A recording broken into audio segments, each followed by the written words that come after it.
What's up, guys? Welcome to Daily Dose of Reddit. This is your host, Zach, and today's subreddit is r/IDontWorkHereLady.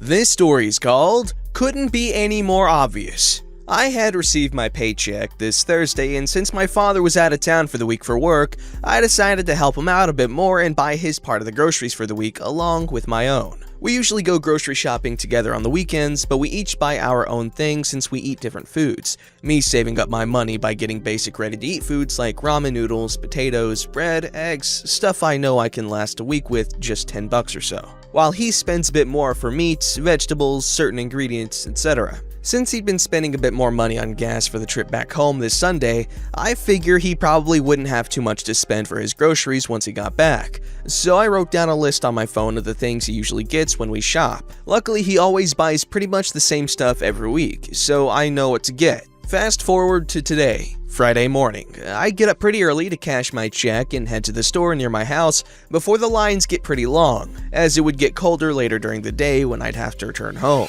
I make it to the store and it seems like it's about to start filling up, so I grab a cart and start making my way through the aisles and get what I need. I fill my cart pretty quick with what I need, walking along, picking things off the shelf, when I turn to the next aisle and see a woman with her cart parked sideways, blocking the area off as she looks up at an employee on a ladder reaching things off a high shelf, presumably for her. She's huffing and looking around impatiently, seemingly annoyed. I figure, poor guy, having to deal with entitled, stuck-up Karen, which was odd since she didn't look like a Karen. I turned my cart, hoping to go to the next aisle, hoping she wouldn't be blocking off the area once I returned. But because my cart was getting full, it was quite heavy and I slowly reversed and turned around. Unfortunately, I wasn't fast enough to leave and might have either made eye contact, she read my mind and noticed I called her a Karen, or was annoyed that I sympathized with the employee and not her, because he was just an employee while she needed him to hurry up because she needed to pick up Jeffrey from soccer practice. Being a single mom is the toughest job in the world for a Karen after all. Not actually what she said, but I'm pretty sure we all know that's the reason why. Anyway, she noticed me and my turning my cart around as she turned and began speed walking towards me. At first, I didn't think anything of it. She probably saw something on a lower shelf she needed and went to pick it out. It was only when I was halfway into the next aisle when I heard her footsteps jog up next to me and grabbing my cart, actually calling out in quite a polite tone, "Excuse me." I was surprised at first, wondering why she'd go out of her way to stop a complete stranger in a polite manner, especially from seeing her from afar looking peeved and annoyed at an employee mere seconds ago. I quickly stopped my cart before I accidentally hit her or run over her foot, as after grabbing my cart, she stood in front of it. I thought maybe it's an emergency, but again, why go up to a stranger when the store associate was right there? Either way, I'm always polite to everyone I meet, and thus the conversation begins. Caught off guard, I say, "Oh, yes? What's wrong? Can I help you?" Karen, still sounding polite, "Yes, I need your help." "What is it?" "Come with me," as she begins walking away. Okay. I start slowly turning my cart again to follow Karen. No, leave the cart here." I'm still confused, but still thinking she may need actual help with something. I leave my cart to the side so I don't block the aisle and follow her. Oh, okay. She leads me to the previous aisle she was blocking, and her tone of voice changes. "Go get another ladder and help your fellow associate here. He's having trouble taking items off the shelf quickly, and I want to get to the checkout line before it gets too long. You can finish stocking things later." Oh, sorry. I don't actually work here. I'm actually doing my own shopping. "Oh, please, I'm sure you can spare a bit of time helping me out. Just get a ladder and help me with the things I need off those high shelves. Stocking everything doesn't take so long. I'm sure you've been here all morning putting things away." "I can't help you with that, sorry. I don't work here, like I said. I'm actually just a customer, just like you. Maybe you can find an actual employee, or I can walk around shopping, and if I see someone, I can tell someone needs assistance in your aisle." "Look, I really don't have time for this. Either get another ladder or leave if you don't want to help." The actual employee that was up on the high ladder must have finally looked down, as I'm sure he was still picking her items or moving some stuff around, and pointed to Karen. "Excuse me, ma'am, he's not an employee." Karen looked up at him, then back at me, and finally noticed that I, in fact, wasn't an employee. The employee uniform at this store is a blue collar shirt with black dress pants and black dress shoes. I was wearing black jeans with a tear in the knee, white sneakers, a black t-shirt with a tuxedo design, and a gray hoodie and beanie. I understand me walking around quickly with a cart full of stuff may look like I'm a stalker trying to work quickly, but as for the uniform, I have no idea. Karen, looking a bit embarrassed, says, "Oh, sorry."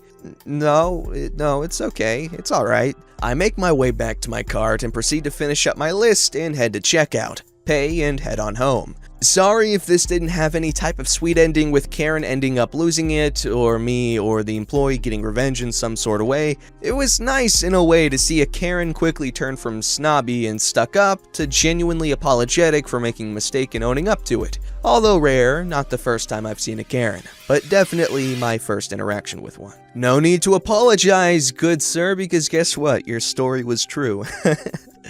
This story's called Rude Lady at the Eye Surgeon Office Got Pissed Off at Me. This happened Monday. I have cataracts and glaucoma and had an appointment to measure my eyes for corrective surgeries. The office staff wear green polo shirts with the office name on it, khaki pants, and black sweaters. I'm wearing gray yoga pants, blue Ugg boots, turquoise thermal shirt, and a black polar fleece jacket and a knitted beaded cap on my head. I always arrive 15 to 30 minutes early for my appointments. They gave me additional paperwork to fill out. So I was sitting on the sofa, minding my own business, filling the health form out, having to look up what my prescription and dosage is, when this older woman came up to me and stood there staring at me. I looked at her over the top of my glasses and asked if I could help her. She demanded that I go get behind my computer and get her signed in. Nah, my computer isn't here at this office, but about 20 minutes down the road at my husband's business office. Really don't think it would help her at all, but I was raised to be polite to my elders and I am in my 60s. I'm sorry?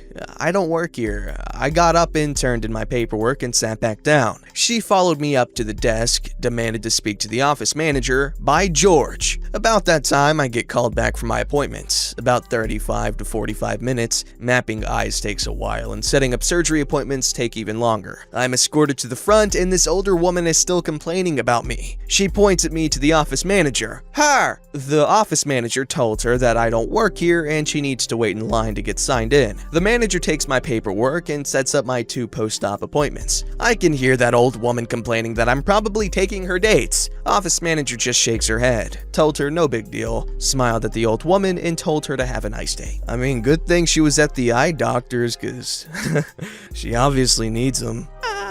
Alright, today I fudged up by letting go. After 6 years of running, it finally happened. Most early morning runs I do start off like this. Wake up at 5 a.m., think strongly for 5 minutes while staying in bed is the better option, make myself the strongest coffee I can handle, read the news for half an hour, and take a poo. Once this routine is done, I'll stick my running gear on and run anywhere between 5K and 15K. I'm a fairly okay runner. Over the Christmas period and up until today, I just simply haven't had the time to run. 18-hour days, kids, wife, etc, etc. Story time. I'm sitting on the sofa, just shy of midnight, dead tired but also craving a curry. Go to the fridge and bingo! Thai red curry ready meal. Amazing. Popped in the microwave for 3 minutes and sat back on the sofa with my glass of red wine. 1:30 a.m. I wake up slumped on the sofa and glance at the clock, and my first horrifying thought is that I've wasted £3.40 on a ready meal. I'm still hungry though. So back into the kitchen, microwave on for another 3 minutes, another glass of wine, and I enjoy my inappropriately timed dinner. 5 a.m. alarm goes off, and to my amazement, I'm wide awake. My first thought is to get my running gear on, and so out come the shorts and hoodie. I make my way downstairs and neck a liter of water, forgetting all about my coffee, probably because I feel wide awake.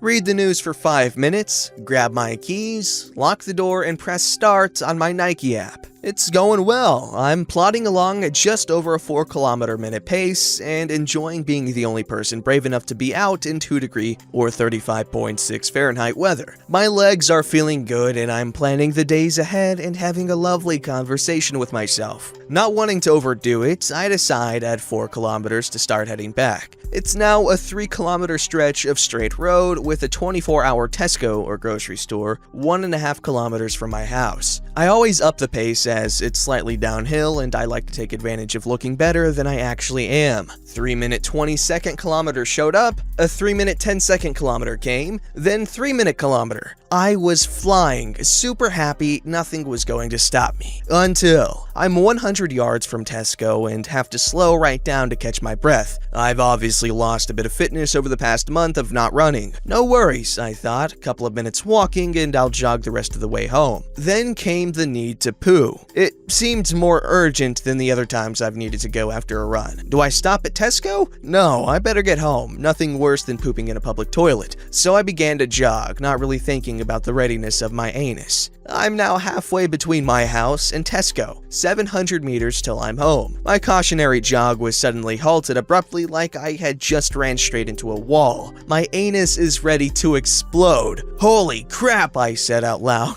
The sheer need for me to go has gone from a 3 out of 10 to a 9 out of 10. Now, I've been at a 9 out of 10 a few times in my life, so although desperate, I composed myself and focused on getting home. I started to run quickly, very quickly. 200 meters down and bang, the brick wall. I've gone from a 9 out of 10 to, if I don't get home in 20 seconds, I am finding a bush. I can't go in a bush, not in a respectable area. I'll be arrested and thrown in jail for the rest of my life. I'm half a kilometer from my house. I'm 27, fit and healthy. I am making it home. I start sprinting. I'm breaking records. I'm pretty sure Usain Bolt would not keep up with me right now. The road just disappeared beneath my feet. A couple of turns and I get into my road with my keys ready in my hand. I'm 50 meters from my door and I can't sprint anymore. I walk. My anus at this point feels like the exit of a concrete mixer holding back the entire weight of the world. I'm 10 meters from my door, practically in tears. My anus clenched so tight I thought I was gonna snap my spine. Oh no. It was then my body and mind just gave up in one swift motion. I was reminded about what it was like to be a baby again. I've just full on